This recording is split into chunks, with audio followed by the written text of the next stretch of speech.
time. If for any reason you do have a Wi-Fi problem or leave the session, please do try and rejoin. If you have any problems with that, it's simultaneously being live streamed on the council's YouTube channel, so you'll be able to watch from there, but hopefully people won't have those problems. So on to the sort of main business of the event. Tonight's session will be led by Councillor Bassam Mahfouz. Councillor Mahfouz is Ealing's Cabinet Member for Finance and Leisure. He's going to take us through a short presentation, and at the end of that, we'll open it up to a wider panel discussion with other councillors, and that's when I'll take your questions. So without any further ado, I will ask Councillor Mahfouz to turn on his camera and unmute and give us the short presentation. Thank you very much. Over to you, Councillor. Thank you very much, Kieran, and good evening, everybody. Thank you so much for taking the time to join us tonight. I'm really grateful to have the opportunity to update you on our financial position and the budget that, as the lead member for finance, I'll be presenting to full council in just under a week's time. So really for those of you who joined us in December, huge thank you if you joined at one of our sessions back then. And I appreciate all the input that you put in to those. We're going to be covering some of those elements this evening. And when we met in December, we didn't know what kind of financial settlement Ealing was going to receive from government. And after a year, like no other, we prepared obviously for a significant budget gap. But we're now in a position to be able to share with you what the financial gap looked like and how we've sought to close it with the budget that we're going to be presenting next week. So before I start, and I see there's already a question in the Q&A box, so that's fantastic. I just want to encourage you once again, as Kieran has said, to post your questions in the Q&A box rather than the chat box. So if you put it in the Q&A box, and then we'll come to those at the end of the presentation. So if we move on to the next slide, just want to start this evening by saying a huge thank you. So just wait for, a huge thank you to everybody for what's been, as I say, a year like no other. And actually what's been absolutely phenomenal about the past year has just been the amazing community spirit that we've seen from residents, organisations, businesses who have really pulled together and done some absolutely phenomenal things over these past just under 12 months. So a huge thank you for everything that you do and have done. It's really brought out the best in our community, and I appreciate put a significant strain on the health and finances of both our residents and businesses. As we look to our way out of the pandemic, we're going to need each other more than ever before.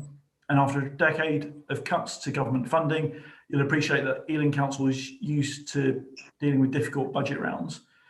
Some of you will know that local authorities have to balance their budgets by law, and we're not allowed to carry a deficit. This means that our outgoings must be covered by what we get in terms of income, and this has been harder to do year on year. But at the same time, over this past year, you'll appreciate that Ealing has led the way locally in terms of dealing with the COVID-19 response. And that's created a financial impact of £77 million. Government at the start of the pandemic promised to repay every penny of that, but we're still waiting for all of that to be returned.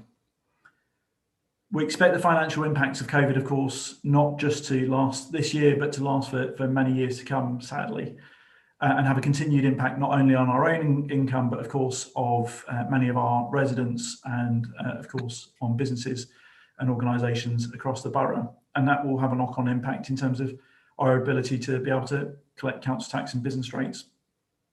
Added to that, we know that we're going to face more demand with some of the services that we have and supporting some of the most vulnerable in society.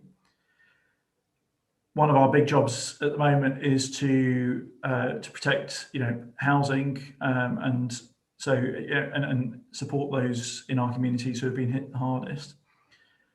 But again, just to finish the slide, just to say, huge thank you for the wonderful Ealing community spirit that we've had, which I know will be more important now as we go through over these next few months than ever before. So we move on to the next slide. So the pandemic has meant that the council has had to do things that we've never been asked to do before. The council response has been underway for almost a year now, and in an ever changing landscape, we've been asked to do new things all the time. Only very recently, of course, you'll have heard in the news the South African variant of COVID being found in Hanwell, and so we've been asked to do significant testing for residents right across Hanwell and parts of W13 to identify any additional cases of the South African variant. As residents and businesses, you'll be aware that advice, guidance and requirements have constantly been updated over the past few months. And we've also been subject to the same changes and had to adapt to those. We've been required to quickly adapt and respond to new challenges, and that of course has taken its toll. Council staff have volunteered to help run vaccination centres or have been seconded into other roles to support this. As I say, the financial impact has been huge, £77 million, and we're expecting this money to be repaid this year, hopefully, but we're still owed about £9 million at this stage. And we're still in lockdown, and of course, whilst we do have the roadmap, we're still not sure what that future really entails, both for ourselves and for local residents and businesses. And so forecasting is a very difficult thing to do. I should say we've got on the line somebody who has been very much at the forefront of ensuring that food parcels were delivered to households across the borough, up and down the borough during the most critical of times when it was very difficult to get food parcels out to people. And so huge thanks to Anna Whitty, who I hope won't mind me saying will be stepping down as the Chief Executive of Ealing Community Transport, but has done an absolutely phenomenal job in that role. And it's people like her and others on this call who have really been just the absolute backbone and made the difference between life and death. I'll be honest, life and death for a lot of people in our borough over these past years. So a huge thank you to all of you who are on the call who have done that. So if we move on to the next slide, I want to just recap on some of the main challenges that we have faced as a council.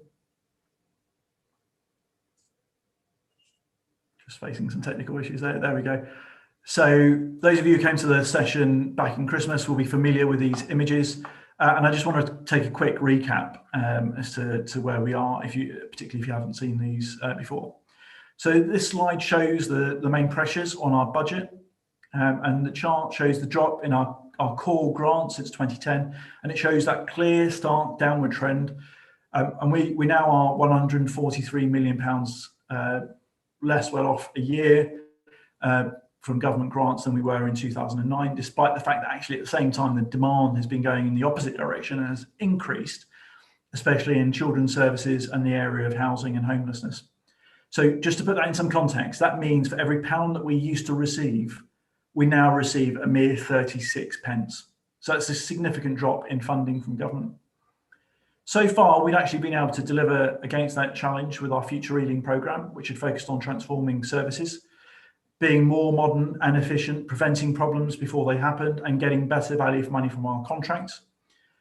But as you can see, a huge cut at the same time as demand for our services has increased. The increase is in some of our most expensive services as well.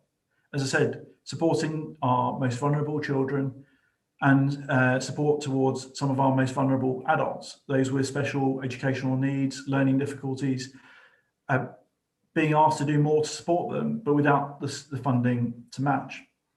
And homelessness, of course, continues in Ealing, and we have that duty to provide temporary accommodation for families that find themselves in that hopeless position of being sadly homeless. And COVID-19 means that other income streams are under pressure. So where the government expected us to be more commercial and get more income from other streams, of course, they have been under more strain than ever before. Of course, fewer people using our car parks, leisure centres having been closed for almost a year, fewer people being able to pay their council tax sadly, because of their change of circumstances. So if we move on to the next slide, I want to cover what we said at or what we asked, in fact, at the last sessions.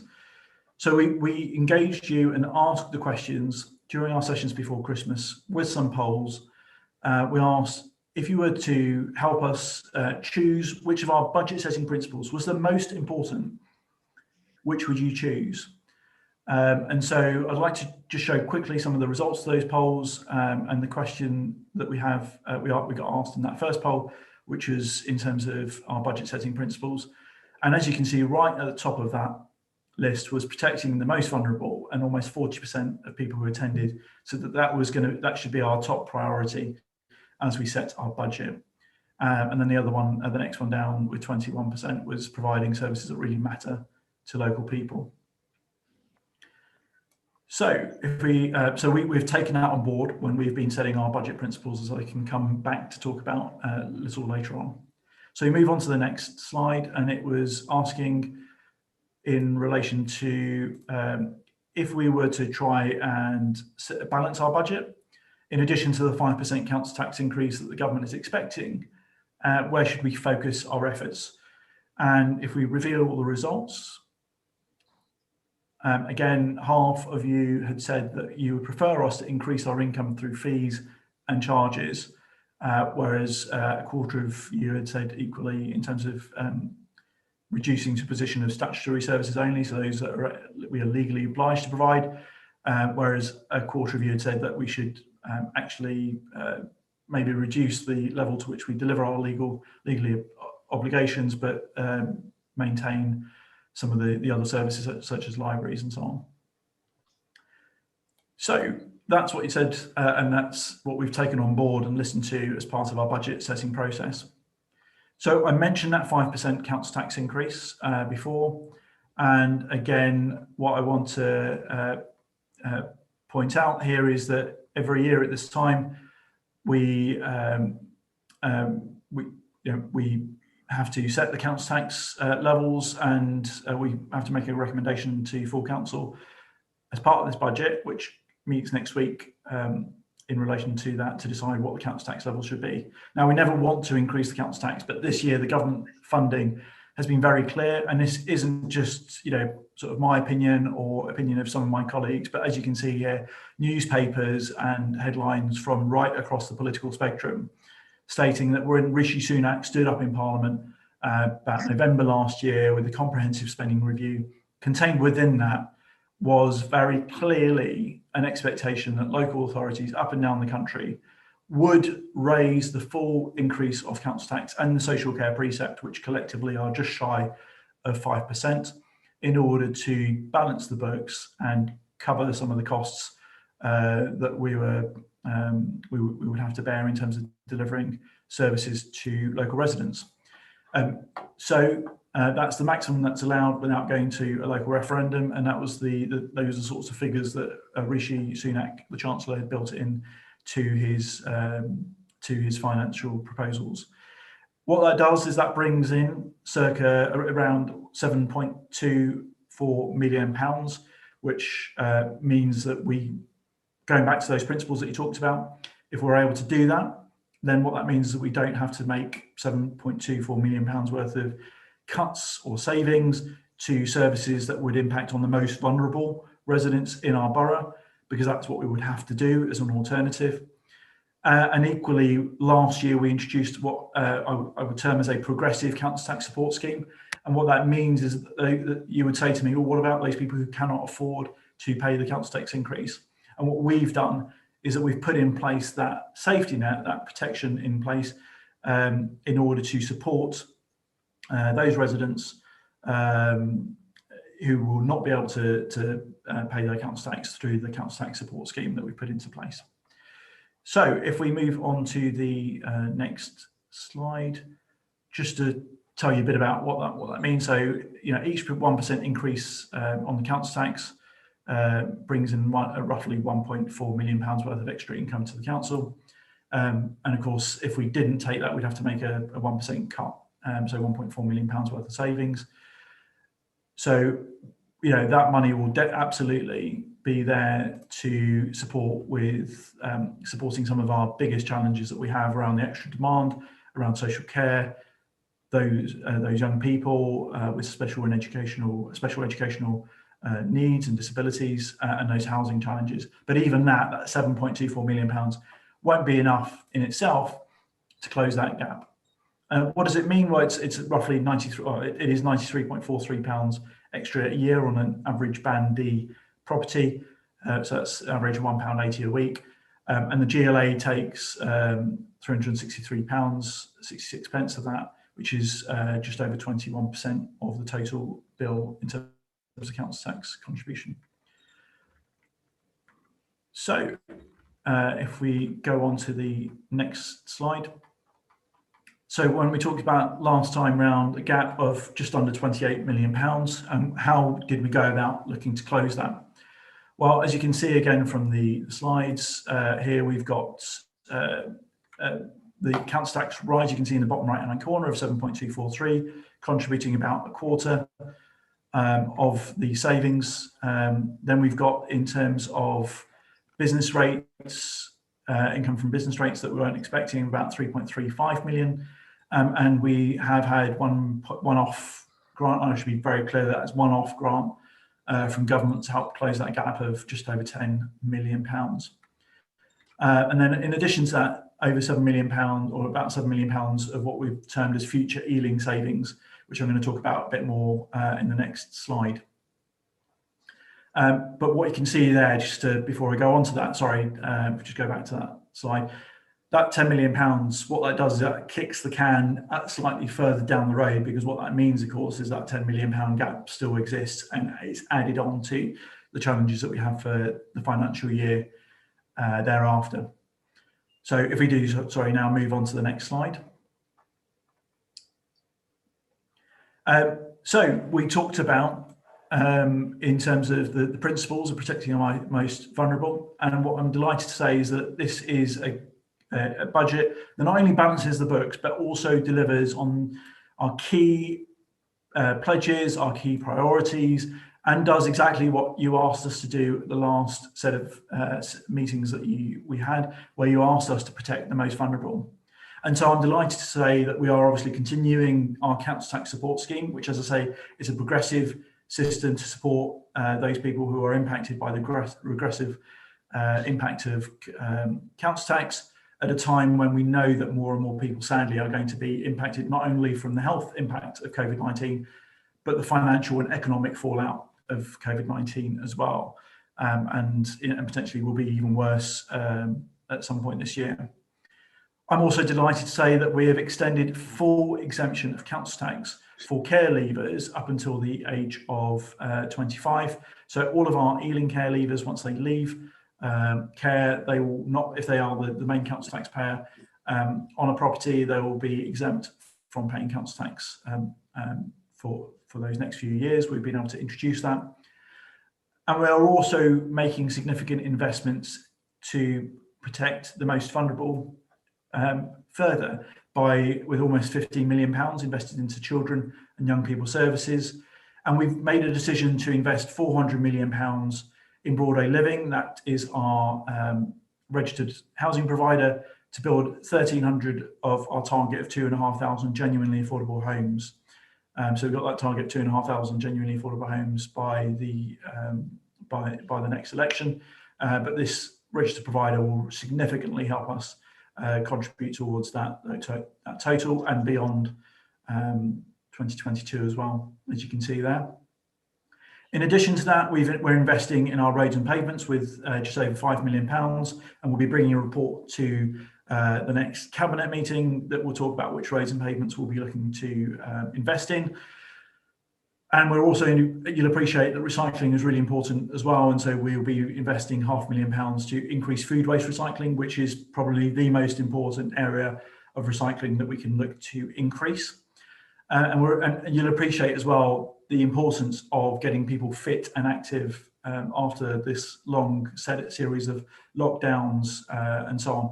And physically active is also beneficial from emotional well-being point of view as well. And we'll be investing almost £500,000 in terms of into our leisure centres as well, to make sure that we can bring people back in there and get them physically active and mentally active as well.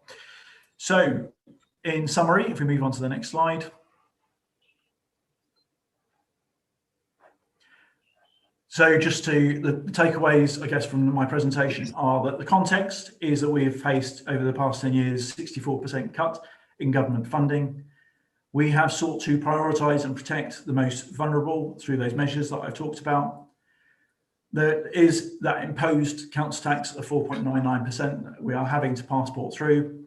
But despite all of that, we are absolutely, this is a budget of investment, and particularly in those key areas of home building, genuinely affordable homes, and also in terms of supporting the most vulnerable in our community, despite these challenges.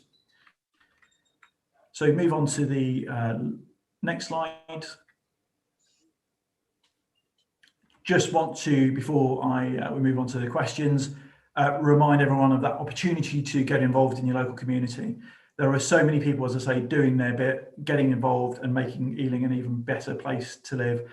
And I mean, I see this work day in, day out, the work that Lager Can are doing. And if we've got anybody from them here today, just an absolutely staggering job that you are doing at the moment. And I know the envy of many of our boroughs in terms of what you've managed to do. Also just doing a bit locally in terms of recycling. You know, many of you doing so much in terms of being good neighbours. You could be considering fostering or being a shared lives carer, school governor, getting involved with your local library. We've got community libraries that have popped up and right across the borough, opportunities to support there.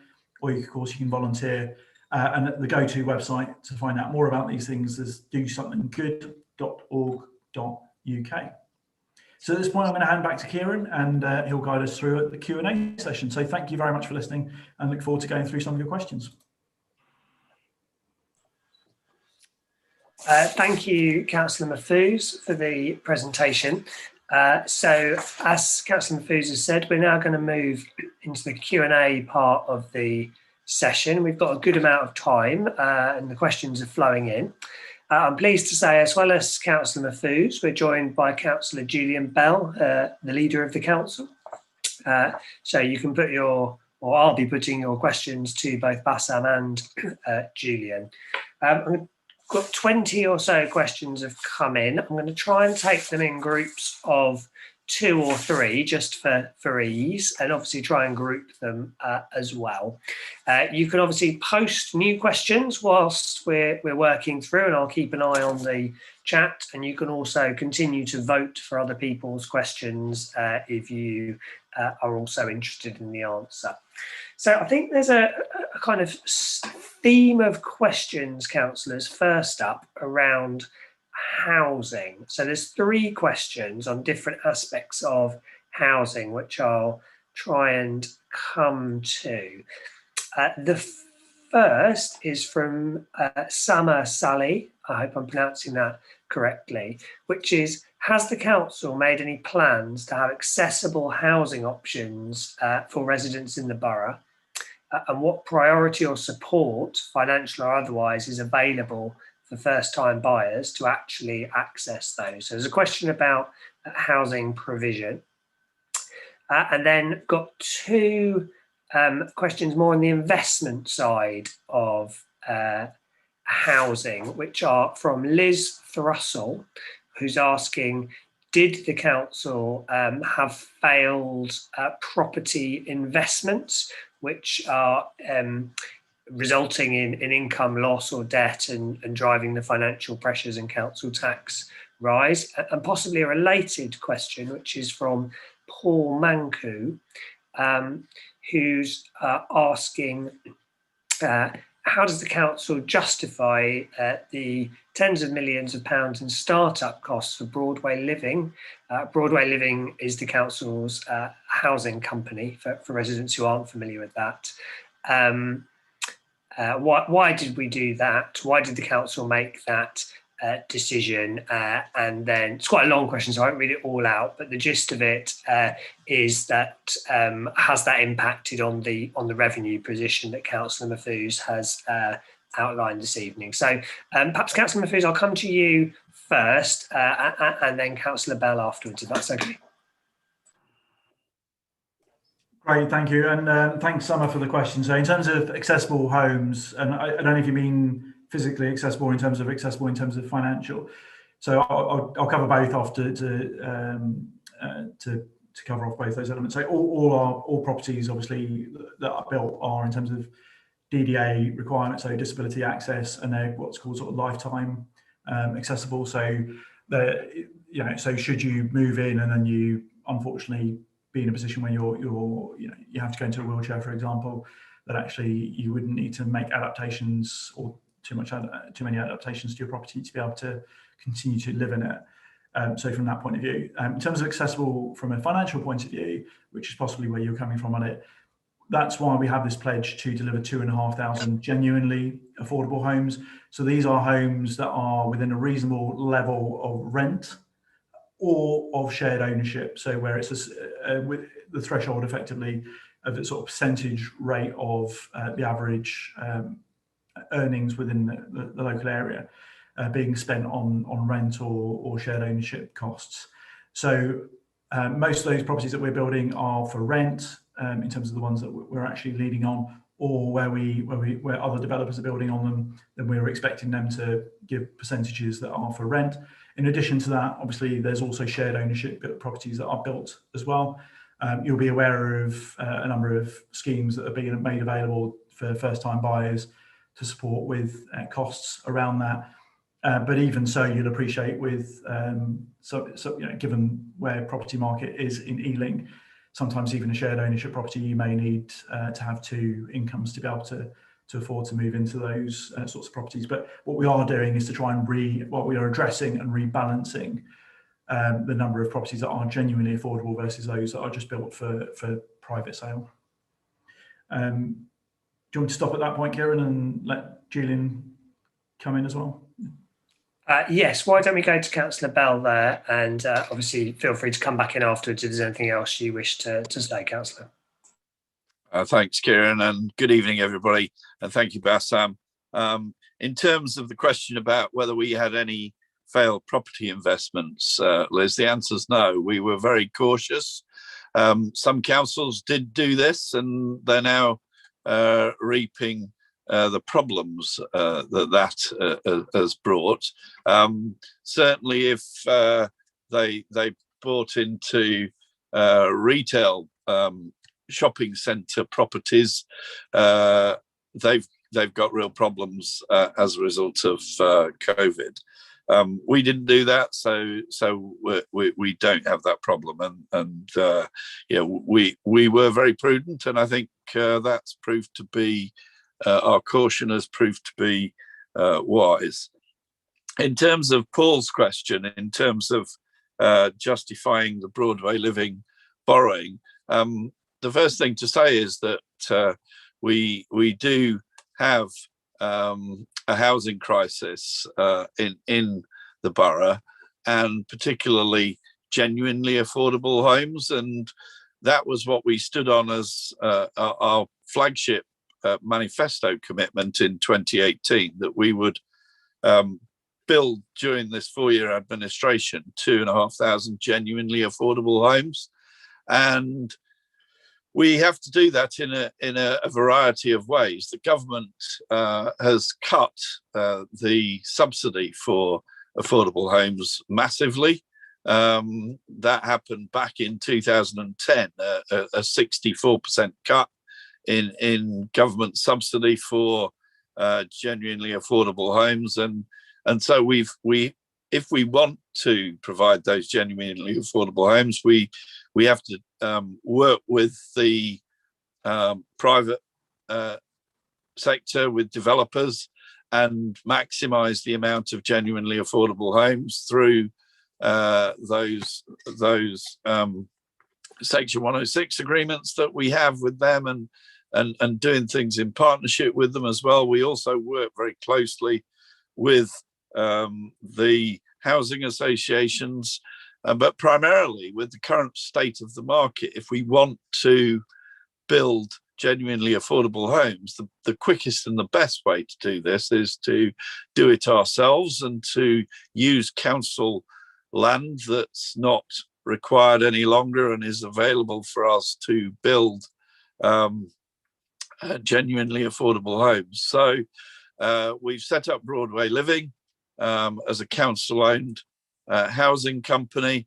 We've also got the registered provider subsidiary, if you like, of Broadway Living, and we are able to in that way use council land, use that vehicle of Broadway Living to build those genuinely affordable homes. Now, the financial side of this is that yes, it's a lot of borrowing. It's £400 million is a huge sum, and we've really done a lot of due diligence. This is the result of pretty much 3 years of work to get to this point. And the really positive news is that it kind of washes its face, and it will not require us to use any revenue funding from the general account of the council, so that we don't have to take away from other services, and that it will through the rents that we get back and the cross subsidization that we use as well, because we will build and sell properties at market prices as well, in order to cross subsidize the genuinely affordable homes that we're building, in order to not put that pressure on the revenue account and the general finances of the council. So it does stack up and won't have a burden on the general finances of the council, and allow us to continue to meet those substantial challenges through that we have with our finances, and providing those services for residents through other means. Okay, thank you, members. Thanks to residents for their questions. I'm going to move us on to a set of questions about service provision and some of the choices that have or haven't been made in the budget. So the first one is from Deborah Edwards, which is quite popular in terms of votes and likes. And Deborah's question is about why, when the borough is seeking to increase recycling rates, is there a proposal to close the Acton Household Recycling Centre? A concern that will require more travel by car across the borough, which is not environmentally friendly. So that's one question, perhaps for members. The second question was from Dan Lala, which was about whether there was consideration of moving to a more frequent waste collection service. Obviously, currently we're on the fortnightly alternate weekly collection. And I think the question is about, could that become more frequently back to weekly? And then finally, let me just find it. There's a question from Leslie Dodd, which is, had the council considered what support and services the voluntary sector might be able to take on from the council? And Leslie poses as an example housing advice type services. So again, perhaps Councillor Mfouz, come to you on the choices that were in this budget, and then perhaps come to Councillor Bell on the VCS question. Obviously, both of you feel free to make remarks on either. Thanks, Kieran. So thank you, Deborah, for your question. And I'd see from the question, you're obviously, know you're heavily involved in the community, and thanks for your work with Lagercamp. So in terms of, yes, absolutely, we want to increase recycling. And when I was responsible for recycling myself, we managed to increase recycling to over 50% through the changes that we've made. And actually, the biggest change that we made that resulted in that was actually around food waste recycling. Now, what I think is absolutely scandalous is that when I took over, a third of black bag waste, and it was black bag rather than wheelie bins at the time, a third of that waste was food waste. That's absolutely scandalous, and that shouldn't be the case. And when we moved to wheelie bins, the amount of food waste that was being recycled shot up considerably, and that helped significantly in terms of improving our recycling. And what we can, if you're really serious about increasing our recycling and doing the right thing morally in terms of food waste, is to encourage and support more people across more households to recycle their food waste. And I've also been a member of a London-wide organisation called LWARB, who have done some work in terms of trying to increase recycling from flats in particular as well, when we're doing lots more work around that. And it's actually about the universal offer of recycling on people's doorsteps, which is going to make people more likely to recycle. Now, in your question, you said about people not being able to go to Acton and having to go to Greenford instead. But actually, we're very blessed in this borough to have Greenford, but also another civic community site, literally a stone's throw away from Hanger Lane in Park Royal, which is just, effectively, some people would call it just over the border from it's just over the border from North Acton or East Ealing. So literally a stone's throw away, we have another civic community site literally on our border. So we practically still do have two sites within the borough, so for residents in the east of the borough to be able to go to. If you look at boroughs in central West London, they only have one site for about 4 or 5 boroughs, and they have to cross over the river to get to it. So we're very, very blessed in terms of civic community sites, which are still close by and easily accessible for residents to get to. But if we are serious, as I know you are, about increasing recycling, then we need to encourage more people, particularly, to do that doorstep food waste recycling. In terms of Dan's question about more frequent collection, as I say, actually the changes that we introduced about the alternate weekly collection, we still collect weekly from people's doorsteps, has helped us boost our recycling rate at that over 50% mark.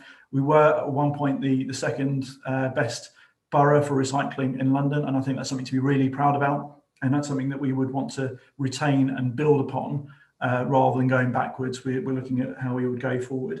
And Leslie's point about the voluntary sector, I work very closely with the voluntary sector in many different guises, and actually, we do make contributions to the voluntary sector to support us in a number of different areas, such as in housing advice.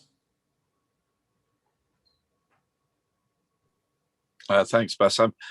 So just a quick follow-up on the Stirling Road point and the waste and recycling centre that's just over the border in Brent, in Park Royal, and would serve the east of the borough. That is run by West Waste and is able to be accessed and used by Ealing residents. I'm in conversations with our communications department to see if it's possible to ensure that that's up, how to access where it is, and everything is put up on the council's website.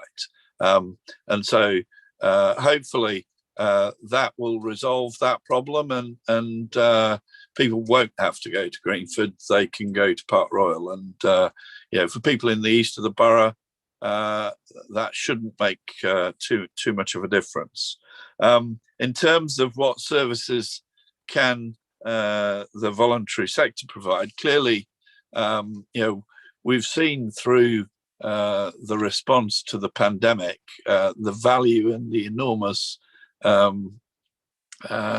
community positive contributions that our voluntary sector make through what we've called Ealing Together. As a council, as Bassam said in his presentation, we've done things that we never thought we would do before.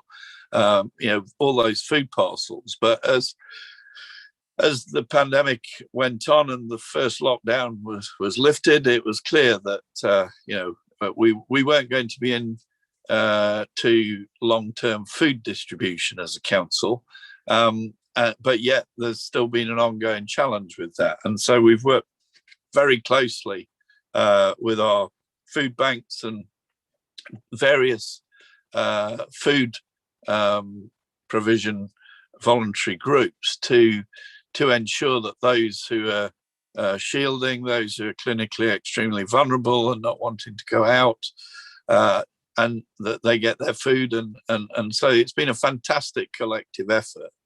And clearly, as I think councils continue to feel the financial pressures that Bassam's laid out for us tonight, councils, if it continues like this and the increased demand for adult and children's social care continues to go up, we will have to increasingly think about how we become more of an enabler of services rather than a direct provider of services, and that requires us to look to the third sector and all of those voluntary groups. Now, of course, you've got then the dilemma of funding and how you fund voluntary sector groups, and clearly, that's been a challenge for the last 10 years.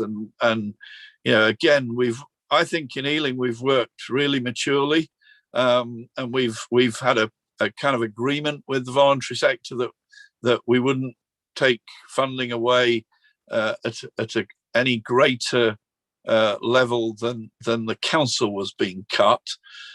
We have a pact that we're currently reviewing with our voluntary sector partners over the next year, so that we can make sure that we work better together. And certainly we're always looking for opportunities to involve the voluntary sector more. Thank you, councillors. I'm going to come now to a group of questions on the proposal to raise council tax and social care precepts, obviously one of the main features of the budget and one which Councillor Mahfouz touched on in his presentation. So the first question is from Maggie Byrne, which is, please could you explain the 3% social care precept government has agreed to? What does this mean for social care provision in the borough? And then the other two questions are almost two sides of the debate, I think. So they're probably ones for a political response. So Richard Chilton is noting that obviously the impact of the pandemic has been quite uneven. Some people have been out of work, but others have been able to save more, conversely, due to the lockdown. In light of that, why didn't the council go for an increase of the council tax above 5%, but also put in place a more generous council tax support system? And then Anne Malloy is saying that council tax has gone up since 2017-18, and in her view, services have been reduced. And has the council kind of kept under 5% to avoid to not having to justify it, in her words, of the question. So perhaps Councillor Mahfouz, you might want to address the point on social care precept, and then perhaps ask both of you to comment on the choices your administration have made around council tax. Yeah, so first of all, Maggie, thank you for your question in terms of social care precept. So what that means is that 3% must be spent in terms of supporting social care, so those adults and children's social care costs, and so it can't be spent on other things, and obviously that's what we'll look to do. And as I've said time and time throughout the presentation, and as Julian has just talked about now, that's where we're seeing our biggest proportion of increases in terms of costs, although obviously we're doing what we can to try and manage the costs from those areas as well, and we're doing very well at that. But in short, that's what that 3% social care precept means. And as I said in the presentation, it was very much the expectation from government that that 3% would be levied in order to cover the costs to make that contribution to social care, because so far the government keep on talking about having a national solution to social care, but it's so controversial that they keep on pulling back from it. You'll appreciate over the past year, obviously, there have been other priorities to sort out, so you can perhaps forgive them this year. But certainly every year previously, they kept on saying that they were going to resolve it with a national solution, and then in the end, resolve it through this social care precept. So Richard, yeah, why not increase it by more? Because actually, yes, there are people who will still be impacted by the council tax increase. That there is that safety net in terms of the council tax support, which we have, which is progressive in its nature, which does try and capture those people who are genuinely losing out in terms of income. For example, one of the things that we do is we don't take into account people's benefits when we're considering their income, when we look at how we apply the council tax support. But equally, council tax in itself, and that's nothing to do with any political party currently or anything, but it's a regressive taxation. So it isn't based on your ability to pay. It's based on your whatever your property was valued back in 1990. So the correlation between your ability to pay and your council tax levels just don't exist. And the only thing that we can put in place to support that is that council tax support scheme. And of course, yes, we would have to go to a referendum as well if we were to put it up by 5% or more.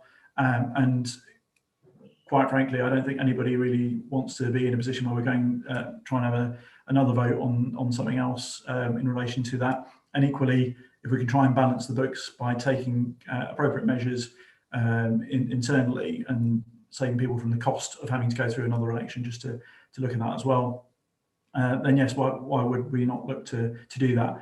I should point out the context as well. I think some people sort of look at it as being Ealing is the only place in the whole world that's increasing council tax. This is every single council in London, every single council, I'd imagine, in the country who is increasing their council tax. Almost every single one of them is also increasing it by the full amount.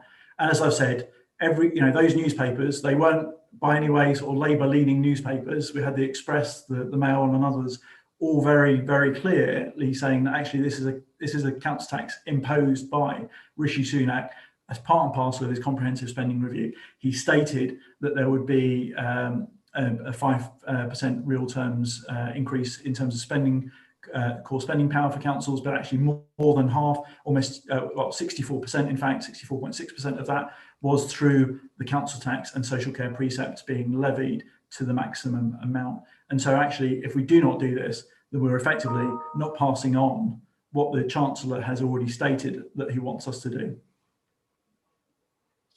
Yeah, thanks, Bassam. You've covered most of it there.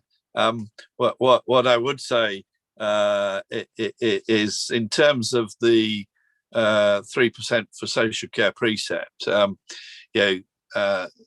this is, I guess, a sticking plaster that the government have kind of offered councils for a long-term problem with financing adult social care, and unless there is a kind of comprehensive national solution to dealing with the kind of quite inordinate and rapidly rising costs of social care, we're going to continue to struggle.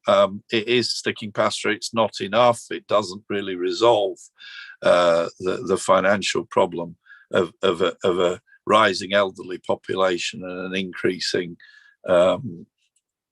bill for social care, which we've always said we're 100% committed to ensure that we look after the most vulnerable, be it our most vulnerable children or our most vulnerable elderly. So it's with reluctance that we kind of take these decisions to apply the 3% social care precept and the 2% council tax increase. Now, and to answer your question as to why don't we put it up more than that and we keep it below that so that we can kind of so that we don't have to justify it. I would argue that we always have to justify it. We are accountable to the residents. We are accountable at the ballot box, and we have to justify our decisions. And when I took over as leader in 2010, I was very, very clear that we would only raise council tax by as little as we had to, and that we would ensure that we tried to keep any council tax rises to a minimum. We managed to do nearly 10 years of council tax freezes. That was because we were recognizing that it's a regressive tax, as Bassam's talked about, in terms of us wanting to protect those most vulnerable through the council tax support scheme. We don't like to put it up because of its regressive nature, and therefore we've frozen it for many years now. The 10 years of taking our grant away, the 143 million, means that the 36p in the pound that we're left with means that we've had no alternative but to do this. We've tried every way to find savings and do things in a different way in order to try to avoid having to put council tax up and keep services running. But there comes a point where it's just not possible. And unfortunately, the government in this pandemic has not taken the opportunity to give councils the equivalent, the £7 million that we would get from this 5% increase. The amount of money that they're shelling out at this point, they could easily give us that £7 million, but they have made a deliberate political choice to try and put the blame on us as a Labour council for putting the council tax up, whereas, as Bassam said, it was clearly factored into all Rishi Sunak's sums, and it is a government council tax increase. Okay, thank you. We've definitely got time for at least one more round, hopefully a few more. So I'm going to take one which has got a lot of comments. I think, Julian, this might be one I direct in your way in the first instance, which is also from Liz Thrussell. And the question is, why is the council wasting money on LTNs rather than fixing potholes, which make cycling dangerous? So an LTN question. A question from Elsa Caleb, which, Julian, I may also come to you in the first instance, although Bassam may wish to comment too, which is what additional business support would the council be able to provide for businesses in the borough? So a business question. And finally, a question, Bassam, which I think will be for you, which is from Liz Pace, who asks, at the last session, it was stated that £15 million would need to be spent from Ealing's reserves to cover the budget deficit. Is that still the case, or does the additional money from the £10 million from government mean that's not needed? So if we can take those three questions, please. Thanks, Kieran.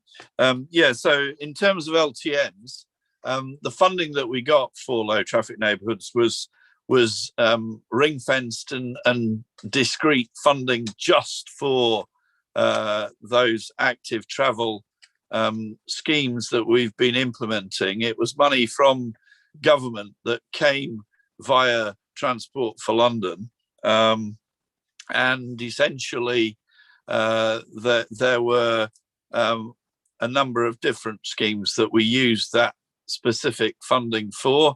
In the early days of the first lockdown, as we came out of lockdown, widened pavements to ensure more space on pavements for social distancing. We've kind of moved on from that as the rule changed from 2 meters to 1 meter, and people wearing face coverings in public enclosed areas. We also have put in the temporary cycle lanes with the plastic wands, and we've done what are called school streets in order to ensure that our children are safer and as they go to school, and vehicles can't drive right up to the school gates. And then we've had low traffic neighbourhoods. Now, I think what I would say is, obviously we know that this is controversial, and it's not been without its challenges. We have, as we've gone forward with low traffic neighbourhoods, listened to what has been said. So, we set off with bollards, and that was actually on the advice of the fire brigade. They wanted bollards, but I think we realised that certainly with hindsight and talking to the ambulance service, it would be better to use ANPR cameras and we've now replaced all of the bollards with ANPR cameras to allow full access to those low traffic neighbourhoods for emergency vehicles. Safety of residents is a top priority, and therefore that's why we did that. We've also listened in terms of people with blue badges, giving them an exemption within low traffic neighbourhoods. But I would say that we have to wait and see whether they work. They are experimental, and that's why we've kind of reserved our judgment as to whether they've worked. We hope that some of the big picture reasons for doing these things will be helped by them. So, tackling climate emergency, improving air quality, and also tackling the obesity crisis by getting more people walking and cycling. These things, these kind of initiatives have been tried all over the world and been shown to be successful. So what I would say is we're not filling in and fixing potholes. We're doing that as well. We'll have a cabinet report shortly, which will talk about a significant investment in road and pavement resurfacing, and that's something that we do every year. Notwithstanding our financial challenges over the last 10 years, we have always said that we would invest in our roads and our pavements, and notwithstanding the challenges, we've set aside sizable capital sums to do that. In terms of what additional support for businesses, Lisa, if you look on the council coronavirus webpage where there's support listed for business, there's a whole series of new discretionary grants that businesses can apply for now. We'll also look to see how we can help businesses through our town centre business task force reopen. When we get to the 12th of April, and non-essential retail can reopen, and businesses can start to recover, we'll be lobbying for all of those business rate reliefs to be extended. And that's something we've been saying for a long time to the government, and we'll continue to say that because I think that's really important. But whatever we can do, we will try to help our businesses. We have a regular business email update, which if businesses have not signed up to that, I would encourage them to.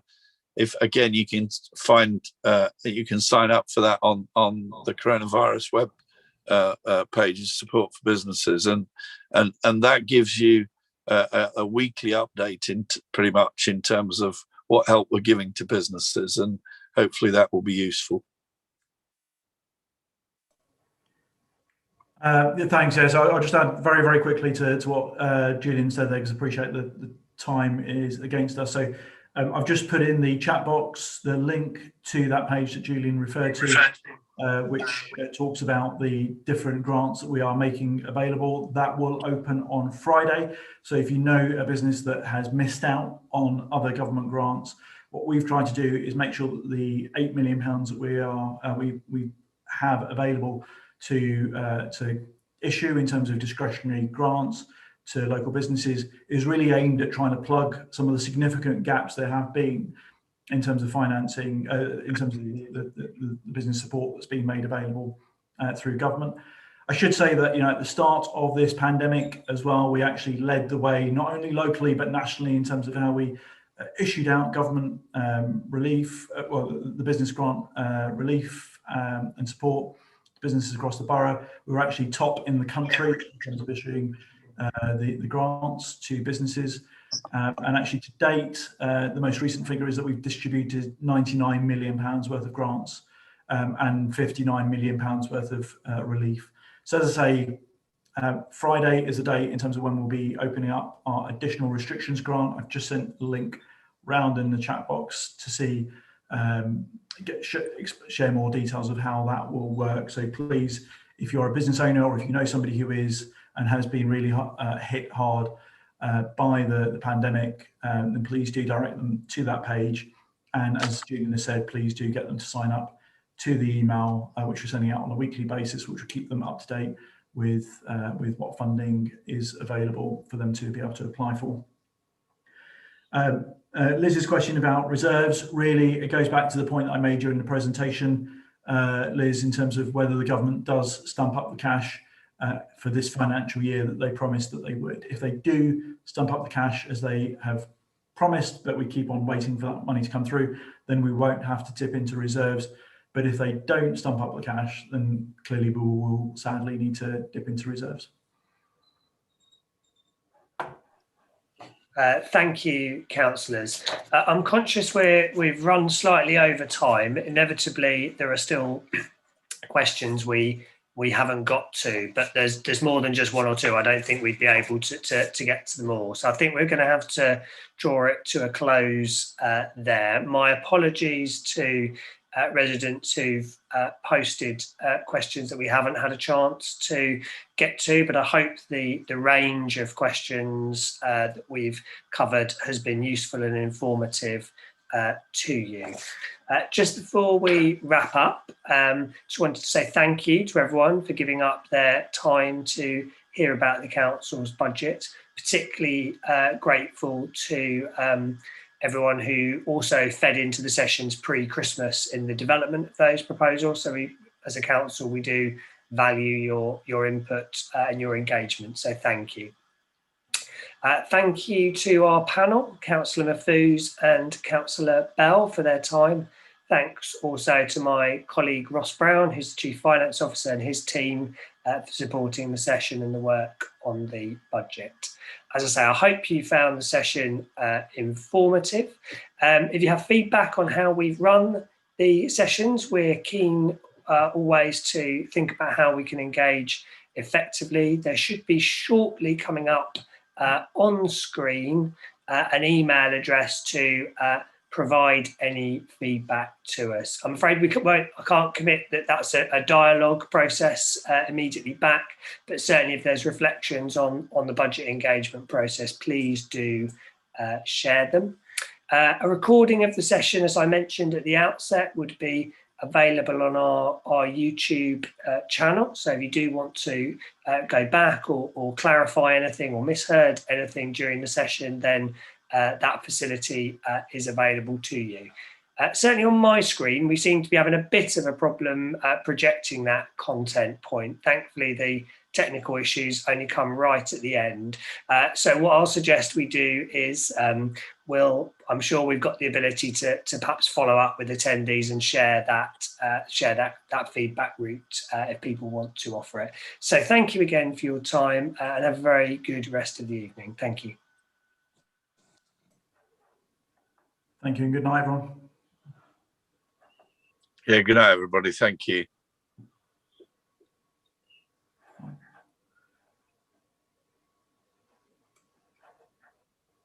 And there we have it. That's the email address that you can email. So yeah, if people are still with us, that's the address. And Anya Janczuk, dziękuję bardzo za twoje pytanie. Sorry, we didn't get the chance to answer it, but hopefully if people have the questions, as Kieran said, please drop them into the inbox.